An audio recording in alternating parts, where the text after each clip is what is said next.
Okay, good morning everybody. Been a tough couple of weeks, took some time off, had a lot going on, but we're going to start off with the Aggies, and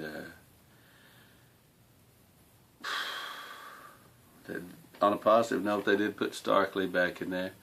They got that jag out of their mind, so we actually have a chance against Ole Miss today. We beat New Mexico's school for the hearing impaired last week. We'll take it. Beggars can't be choosers. Texas is still under the radar real quietly. They got West Virginia this weekend. Classically, those two teams are powerhouses, and they're giving away free tickets with every order at the IHOP. Cowboys. Well, what are you going to do? I mean, no Zeke, no Lee, no Smith, no Bailey. No chance. I'm telling you. They lost last week, obviously, after being on a winning streak. And now they got Philly, who is rolling. And we don't have Tyron Smith, we don't have Ezekiel Elliott, we don't have Sean Lee. It's going to get out of hand. I mean, this Byron Bell dude, it sounds like him and Chaz Green need to be somewhere selling insurance.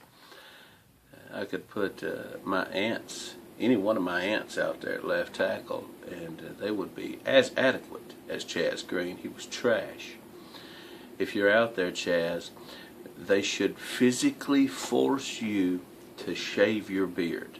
No man that plays that bad should be allowed to have facial hair. I said it.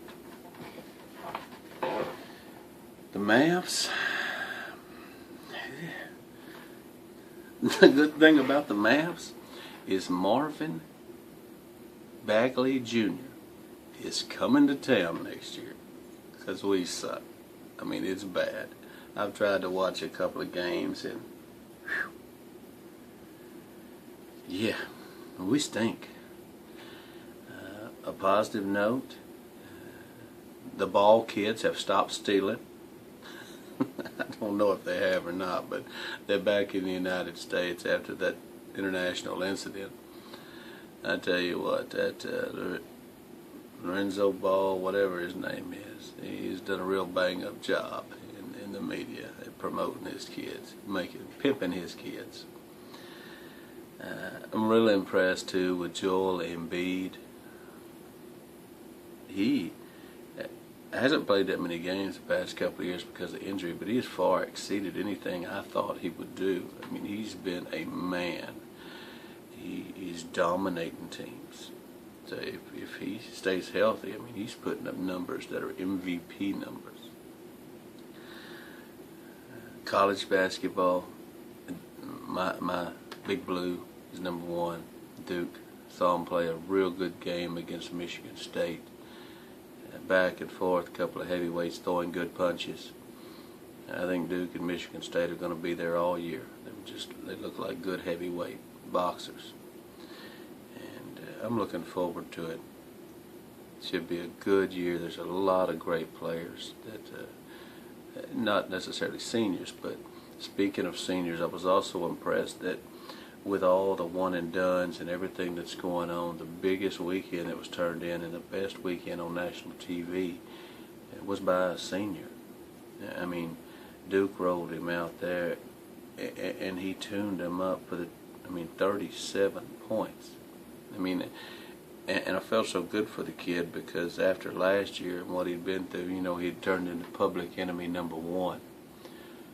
I'm not sure how fair or unfair it was, but he had made some questionable decisions. He'd tripped a couple of players, even I thought. But he sure did look good. And it'd be nice to see him have some help there in the backcourt. We'll see what they can do. Now, the big one from last night. The 9-1 Malakoff Tigers. 9-2 now. I feel terrible for Judd Miller because I'm honest about sports to a fault. Okay, he made some bad passes last night. He took a couple of bad losses and sacks.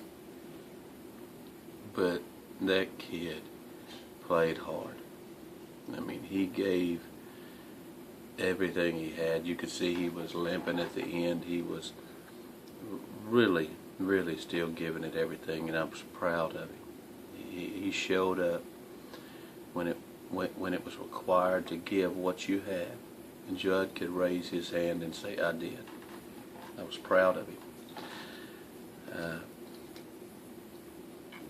Generally speaking, since that Teague game where they were just pathetic, they got the gimme at Elkhart, and I knew it was going to be close. I was sitting next to a former high school friend, teammate, still current friend. We were talking about it, and I told him before the game, I said, it's going to be close. I said, Malakoff's not as good as they have been the past few years. Rockdale maybe slightly better. I mean, that number 2 was, even on tape, he was hard to tackle. Normal teams couldn't tackle him.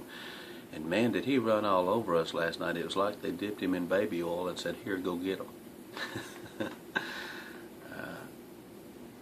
Rockdale, they have a chance. I'm not making any predictions, but Rockdale is one of the few teams I could see beating Yoakum or Goliad. If Malakoff had won last night, they weren't going to win 3 more games. They just weren't as good. That also bothers me too about Judd. In 2015, Yo barely beat us. And Yo would have won had their running back not got hurt. From the start of the season, I told everybody, we're the best team in state. We were. We're the best team in 2015 in state. Last year, again, we made the best team in 2015 in state. Not a lot of teams can say that back to back, but when you total up what we missed, and losing doesn't mean it's a bad year. Everybody gets caught up in the moment, and Malakoff didn't have a bad year. Anytime you go 9-2, there are reasons to hold your head up and feel proud. But I talk to exes and fans and relatives and grandmas and mamas each week during the week, and they just didn't have the same, fire.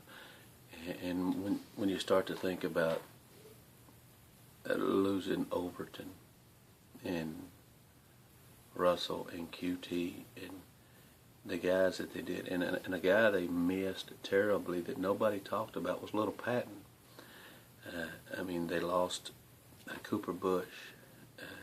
Those guys really, really hurt them. It didn't ever seem like they had the same fire this year. It might have been a different kind of fire, but they just weren't as good. And if you sit out there and you think this Malakoff team was as good as the last couple of years, you're fooling yourself. Next year is going to be different. I'm not sure what to expect because a little preview is Big Patton has arm talent. Man, he is big-time arm talent. He doesn't run the ball quite as well as Judd, but I think just based on arm talent alone, he is a little more talented. So there'll be opportunity there, I think. We're going to have to find some quality receivers that can stretch the field. Have to shore up that O-line. But, based on JV and junior high, I think we can keep this thing rolling.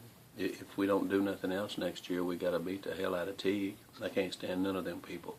I don't like anybody from Teague. I never have. And if you're from Teague, I don't like you. I don't want to forget nothing because I was having such a good morning. I'm going to eat. And my friend Chris Burns lost his father this week. I want to send my condolences out to him personally. He's a good fella. I can't hang out with just anybody, and he's somebody I could hang out with, so my condolences. I remember what it was like when I lost my grandpa, and it's unfortunate, but he's not suffering anymore. He's in a better place. Make sure I don't miss nothing. I don't really think there's a chance they can take the Cowboys away from Jerry Jones, but I do think it's a joke Roger Goodell's trying to get $50 million a year, every year, plus a private jet and insurance for his family for life. Yeah, he's kind of a loser. He screwed up a lot of stuff. I would go as far as to say Jerry Jones has done more better things for the NFL the past 10 years than Roger Goodell. That's probably going to be about it for today. It's kind of calm. I was not as disappointed last night on the drive home as I have been the past couple of years about Malakoff football, because they just weren't as good this year. You know, I would have liked to have seen them win, but they just didn't have the overall talent. You know, they were talented in spots. They had a good year, but they were never, let's not fool ourselves, this team this year was never going to win a state championship. They were never going to sniff it. We had our chance a couple of years ago, and things didn't work out for us, so now we've got to go back to work and see if we can get better and improve for next year. We got some good building blocks in place. I think that we'll be fine. So everybody, enjoy your weekend. Cowboys and Eagles this weekend. Don't hold your breath. The Eagles gonna beat us. We're not as good as them right now without our key guys. We can beat them with our guys, but we're not gonna win. A&M and Ole Miss, it's a toss-up. I think Starkley can get it done, thank goodness. But we still got to get someone out of there. He sucks. All right. Bienvenue. Buenos dias. Y'all have a great day. I love y'all. Peace.